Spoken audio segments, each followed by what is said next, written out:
जिले के सेडो में धमाका, ग्रेनेड पड़ने से 3 जवान जख्मी हो गए हैं। जख्मी जवानों को इलाज के लिए अस्पताल में दाखिल कराया गया। गाड़ी में रखा था ईआईडी।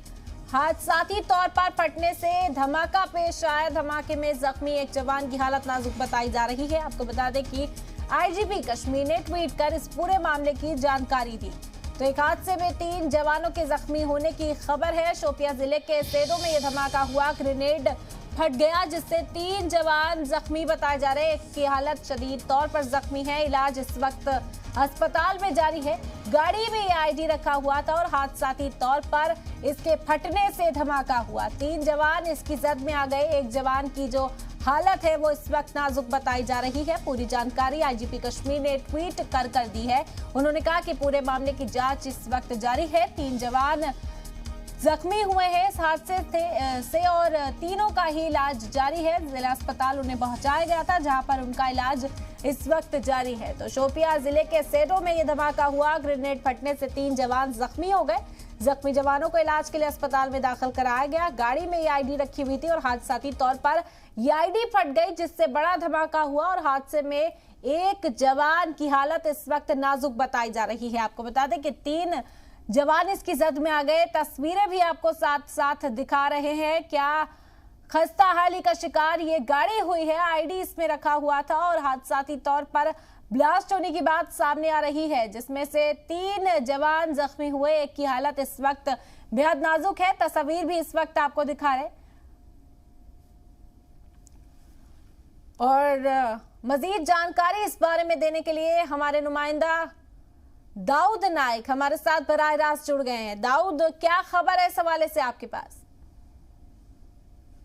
जी रम, बिल्कुल ये सदो शोपियान का इलाका है और ये बताया जा रहा है कि फौज की जो 15 गढ़वाल पार्टी जो थी वो सदो की ओर जा रही थी एक प्राइवेट गाड़ी में। तो एक ब्लास्ट होता है और इस ब्लास्ट में 3 फौजी एहलकार जो है वो जख्मी हो जाते हैं।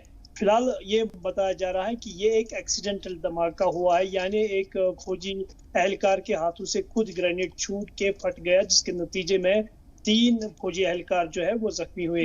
हालांकि पुलिस ने ये बताया कि इस ब्लास्ट को लेके हम इन्वेस्टिगेशन करेंगे और बाद में इस नेचर जो इस धमाके का नेचर होगा उसके बारे में तहकीकात जारी है। फिलहाल 3 फौजी एहलकार जिनका ताल्लुक 15 गढ़वाल पार्टी कंपनी से है वो जख्मी हुए हैं और उनमें से एक की हालत जो है शदीद बनी हुई है। हालांकि तीनों को हॉस्पिटल की ओर मुंतकिल करके उन्हें इलाज व मुआवजा के लिए 2 बेस आर्मी हॉस्पिटल की ओर भेजा गया है। जी, आईजीपी कश्मीर का भी ट्वीट सामने आया है दाऊद। उन्होंने कहा है पूरे मामले की जांच की जाएगी। हालांकि अभी जो इनिशियल इन्फॉर्मेशन है वो यही है कि हादसातन तौर पर ही आईडी ब्लास्ट हुआ है, लेकिन फिर भी मजीद जांच इस पूरे मामले में कराई जाएगी। किस तरह से हादसा पेश आया?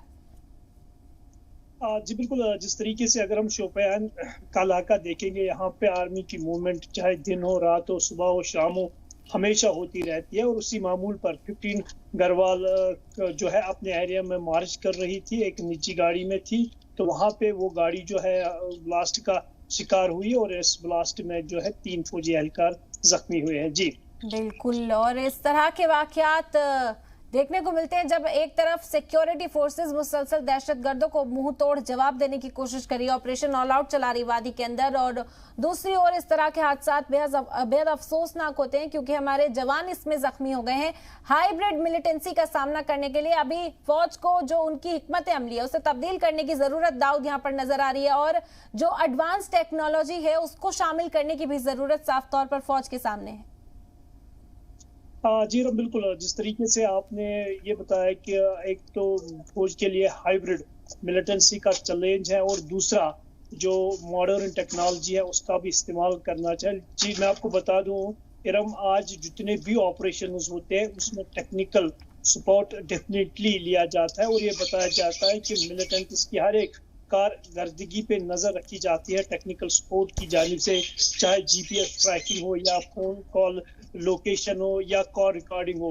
तो कुल मिला के सिक्योरिटी फोर्सेस जो है टेक्निक का सपोर्ट भी लेती है और कई बार टेक्निकल सपोर्ट की वजह से सिक्योरिटी फोर्सेस को कामयाबी भी हासिल होती है। इवन कि आज अगर हम ऑपरेशन देखेंगे तो ड्रोन का इस्तेमाल भी किया जाता है। तो कुल मिला के बात यह है कि फौज के लिए अगर चैलेंजेस भी हैं तो वो एक अच्छे तरीके से, प्रोफेशनल तरीके से उन चैलेंजों को टैकल करते हैं। बहरहाल एक्सीडेंट तो जिंदगी का एक हिस्सा है। आज एक्सीडेंट हुआ है और एक हादसाई तौर पर अभी भी इस इंसिडेंट को माना जाता है। जी दाऊद, क्या पहचान हो पाई है जो जख्मी जवान हैं, वो किस बटालियन से ताल्लुक रखते थे? क्या उनकी शिनाख्त सामने आई है? जी बिल्कुल, इनकी शिनाख्त जो है परवीन, अमन और तीसरे दो की शिनाख्त जो है वो आ चुकी है। और मैं आपको बता दूं, जिस तरीके से ये इंसिडेंट हुआ है, ऐसा लग रहा है कि ये एक ग्रेनेड जो है फौज के हाथों से ही गिर चुका है, क्योंकि जहाँ जिस स्पॉट पे हमने व्हीकल को देखा है और जिस तरीके से व्हीकल का डैमेज है, तो व्हीकल का डैमेज ये जाहिर करता है कि ब्लास्ट व्हीकल के अंदर से ही हुआ है। जी बिल्कुल, और जब जांच होगी दाऊद इस बारे में, तो फिर जायजा उस गाड़ी का भी लिया जाएगा जिसमें आईडी ब्लास्ट हुआ है, और किन पहलुओं पर जांच की जाएगी?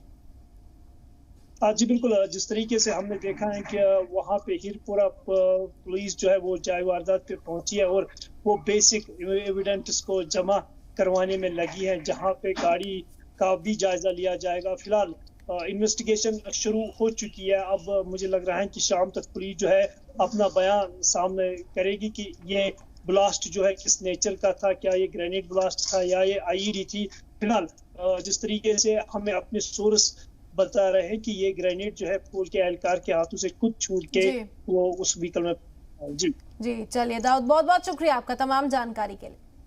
और यहाँ बढ़ते खबरों में आगे एक और अहम खबर का रुख करेंगे। कश्मीरी पंडितों से जुड़ी ये अहम खबर सामने आ रही है। वजारत दाखिला की जानिब से अहम कदम लगातार उठाए जा रहे हैं। वजीर दाखिला अमित शाह ने एक मीटिंग बुलाई है। ये इमरजेंसी मीटिंग कश्मीरी पंडितों के मामले में तलब की गई है। बता दें कि दिल्ली में 3 जून को ये इमरजेंसी मीटिंग करेंगे अमित शाह। एलजी मनोज सिन्हा भी इस मीटिंग में मौजूद रहेंगे। कश्मीरी पंडितों के तहफ्फुज पर बड़ा फैसला इस मीटिंग के दौरान मुमकिन है। तो 3 तारीख को वजीर दाखिला अमित शाह ने ये मीटिंग तलब की है, जिसमें एलजी मनोज सिन्हा भी पहुंचेंगे, शिरकत करेंगे इस मीटिंग के अंदर।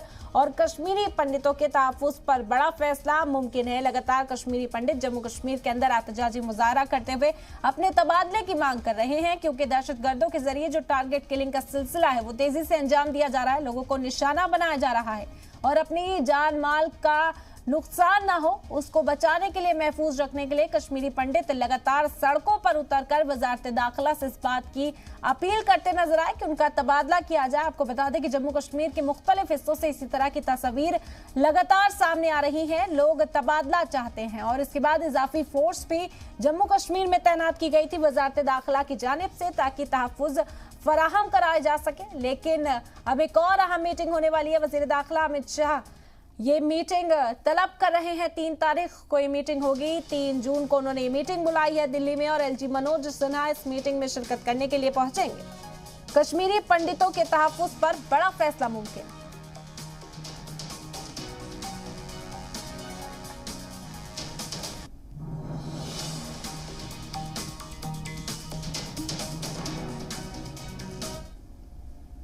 और अगली खबर जम्मू कश्मीर से है, जहां हिंदू मुलाजमीन पर हो रही टारगेट किलिंग्स को लेकर मरकजी सरकार ने बड़ा फैसला किया है। इस मुद्दे पर बुध को हुई आला सतही मीटिंग में इंतजामिया और सिक्योरिटी से जुड़े बड़े अफसरान ने हिस्सा लिया था। मीटिंग में ये फैसला किया गया कि पीएम पैकेज में नौकरी पाने वाले मुलाजमीन और बाकी अक़लियती समाज के मुलाजमीन को महफूज मकाम पर ट्रांसफर किया जाएगा। जम्मू कश्मीर सरकार उन्हें महफूज सरकारी रिहाइशगाह फराहम कराएगी, जिसमें फुल प्रूफ सिक्योरिटी कवर दिया जाए। जराये के मुताबिक सरकार फिलहाल कुछ ही कश्मीरी पंडितों का तबादला करेगी। तो बेहद अहम ये खबर कश्मीरी पंडितों के हवाले से। मुसलसल कश्मीरी पंडित अपने जान और माल को महफूज रखने के लिए वजारत दाखिला से अपील करते हुए नजर आ रहे थे। तबादले की मांग, तबादले का मुतालबे को लेकर सड़कों पर एहतजाज जारी था और उसके बाद इसी मामले में सुध लेते हुए एक बड़ा फैसला किया गया। इस मुद्दे पर बुध को हुई आला सतही मीटिंग में इंतजामिया और सिक्योरिटी से जुड़े बड़े अफसरान ने हिस्सा लिया था। मीटिंग में फैसला किया गया कि पीएम पैकेज में नौकरी पाने वाले जो मुलाजमीन हैं और बाकी अक़लियती समाज के मुलाजमीन को महफूज मकामात पर अब ट्रांसफर किया जाएगा। जम्मू कश्मीर सरकार उन्हें महफूज सरकारी रिहाइशगाह भी फराहम कराएगी, जिसमें फुल प्रूफ सिक्योरिटी कवर उन्हें दिया जाएगा। जराये के मुताबिक आपको ये भी बता दें कि सरकार फिलहाल कुछ ही कश्मीरी पंडितों का तबादला करेगी, लेकिन मुसलसल कश्मीरी पंडितों को महफूज जगह पर लाने के लिए तहफ्फुज फराहम कराने के लिए कदम मरकजी सरकार की जानिब से, वजारत दाखिला की जानिब से उठाए जा रहे हैं और इसी सिमत में एक बड़ा फैसला ये भी लिया गया।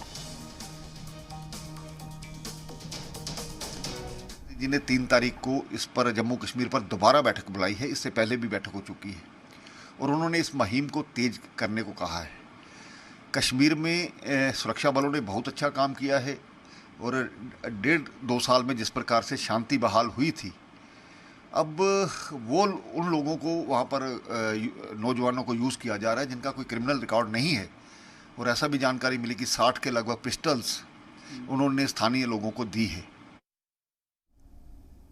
और सामना के जरिए एक बार फिर शिवसेना ने मरकज पर निशाना साधा है। शिवसेना ने अपने अखबार सामना में इदारिया के जरिए टारगेट किलिंग को लेकर मरकजी सरकार पर निशाना साधा। शिवसेना ने सवाल किया है कि टारगेट किलिंग को रोक क्यों नहीं पा रहे। जम्मू कश्मीर में हुई खातून स्कूल टीचर के कत्ल पर शिवसेना ने कहा कि बड़े बड़े दावे करने वाली मरकजी सरकार भला जम्मू कश्मीर में अभी दहशतगर्दी का खत्म क्यों अमल में नहीं ला पाई। तो बड़ा सवाल सामना के जरिए एक बार फिर शिवसेना मरकजी सरकार से करती हुई नजर आ रही है। शिवसेना ने अपने अखबार सामना में इदारिया के जरिए टारगेट किलिंग को लेकर मरकजी सरकार पर निशाना साधने की कोशिश की। इसमें लिखा गया है कि टारगेट किलिंग को रोक क्यों नहीं पा रही मरकजी सरकार। बता दें कि जम्मू कश्मीर में हुई खातून स्कूल टीचर के कत्ल पर शिवसेना ने कहा कि बड़े बड़े दावे करने वाली मरकजी सरकार भला जम्मू कश्मीर में अभी दहशतगर्दों को खत्म कर अमन क्यों नहीं ला पा रही है।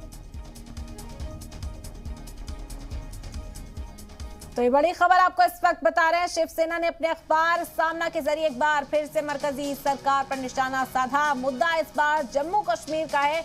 जम्मू कश्मीर में टारगेट किलिंग का जो सिलसिला है, दहशतगर्द उसे लगातार अंजाम दे रहे हैं, लेकिन सिक्योरिटी फोर्सेस भी दूसरी ओर मुंह तोड़ जवाब देने की पूरी कोशिश करती हुई नजर आ रही है। जम्मू कश्मीर में हुई खातून स्कूल टीचर के कत्ल पर अब सियासत तेज हो गई। आपको बता दें कि जम्मू कश्मीर में खातून स्कूल टीचर रजनी का गोली मारकर कत्ल कर दिया गया था। स्कूल से बाहर निकलते ही स्कूल गेट पर ही रजनी को गोली मारकर मौत के घाट उतार दिया गया था और उसके बाद से ही सियासत इस मामले पर तेज है। क्या ये मुमकिन है कि कोई ऑफिस बगैर अपने सरबराह के चले? नहीं, लेकिन पुलवामा का केलर ब्लॉक डेवलपमेंट ऑफिस गुज़िश्ता कई दिनों से वीडियो के बगैर चल रहा है। मामला सिर्फ वीडियो पर ही नहीं खत्म होता, बल्कि ऑफिस की 24 पोस्ट इस वक्त खाली पड़ी हुई हैं। आपको बता दें कि केलर ब्लॉक के तहत 43 गांव आते हैं।